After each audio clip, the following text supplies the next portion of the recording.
In the previous episode, these two 3D characters assets were introduced, but characters without a story are rather pointless. So what plausible stories are there for mannequins?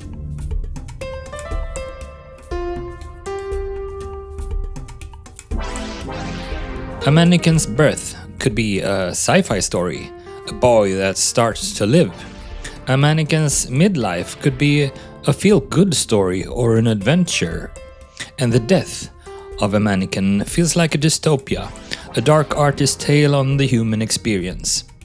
So, what to choose? I will go for the midlife adventure. I find it helpful to do some storyboarding in a comic book style. This story begins with our characters being stuck in the grind, on display in a fashion boutique window, desperate for some fun and action.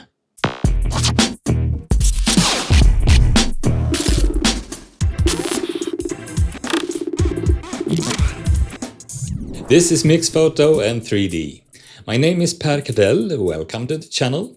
It's good to have you. Here we will discuss photography, 3D and the combination of the two. In this episode I will show you my work process creating a VFX still image with my two characters Gordon and Steffi. I have divided my work into 12 production steps. I will show you these in this episode.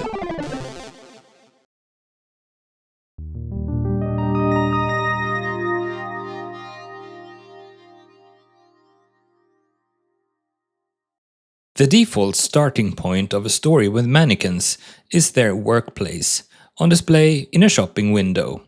This is the first image of a short story called Taking a Break.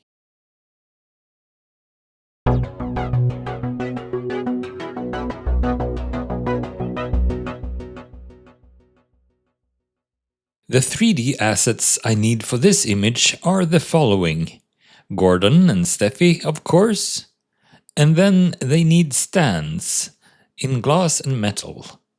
A round shape for Steffi and a square shape for Gordon, with adjustable height. The image also requires a surfboard.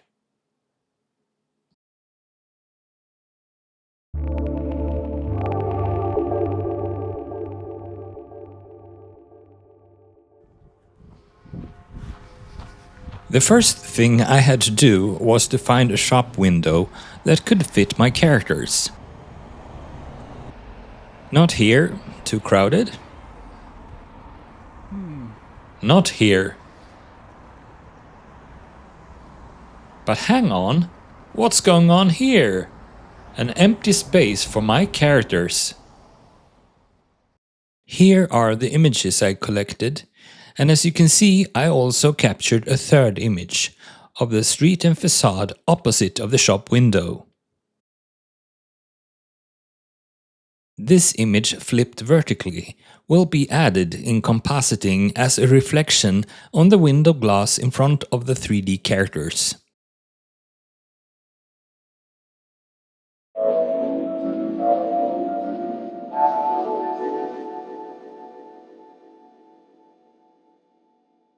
In Darktable, we want to achieve a match of the sets of images that were captured in the street. In this case, I matched white balance, tint and exposure to look similar. To illustrate my point, I have tinted the two images from the Sony camera in magenta and the two images from the Ricoh Z camera in blue. First, we adjust the images shot with the gray card to match each other. When they match, respective adjustments are copied and pasted over to the second set of images, and it is these images that will be used as the background image and as the 360 lighting dome image in Blender.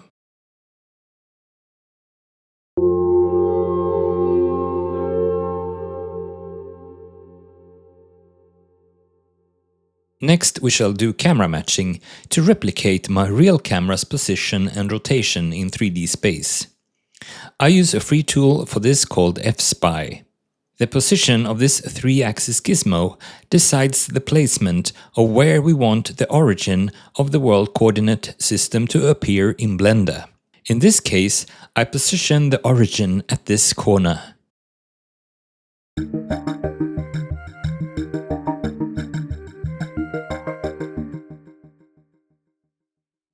When the camera is set to your liking, it's just to save it. On import into Blender, the background image is automatically connected to the camera. To get the world scale correct in Blender, it is important to take some measurements on location. I use the carpet for reference. It has a length of 300 centimeters. Then I prepare a low-poly surface model to match the surrounding geometry required for the light and shadow interaction with the characters.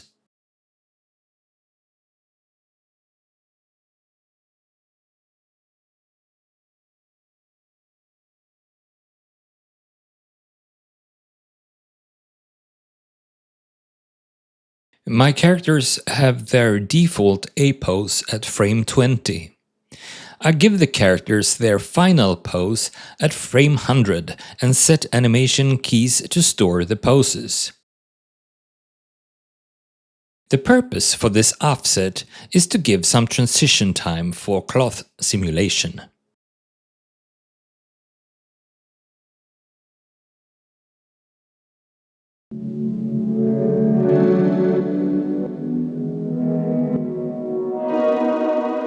I have created outfits for the characters in Marvelous Designer. The character's transition from start pose to end pose has been imported into Marvelous Designer as an Alembic file. Now we play back the animation and clothing simulation following the bodies of the characters.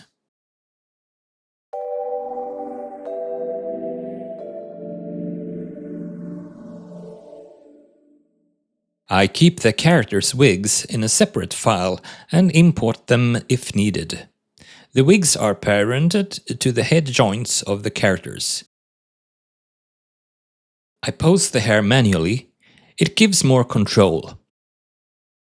The characters are now complete.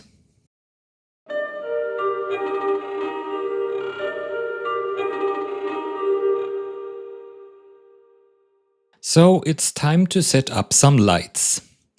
The 360 image has been imported and the value is changed from 0 to 0.5. As you can see, up here the mannequins are also lit by some spotlights. 1, 2, 3, and 4.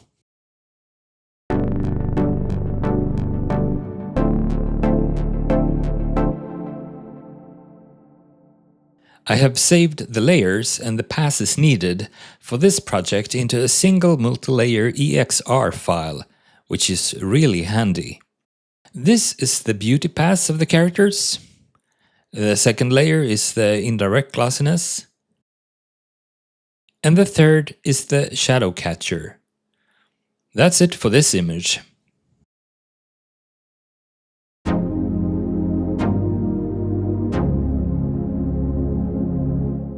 I'm in Blender's compositing window now. Here is the background image, and up here is the node that holds it.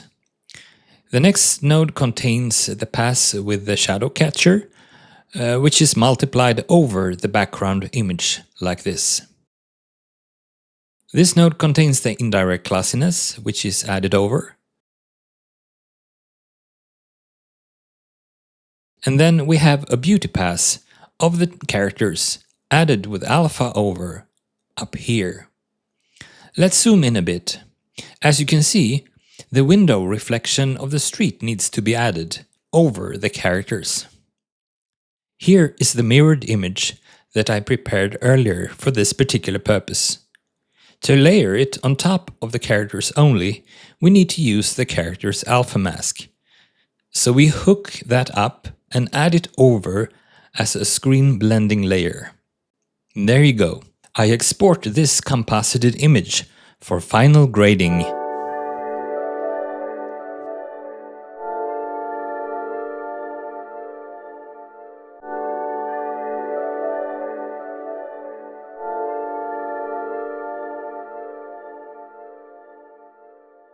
In Luminar, I crop the image.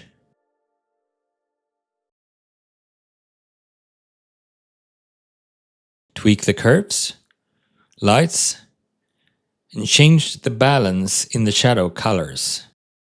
The last thing I do is to add some vignetting.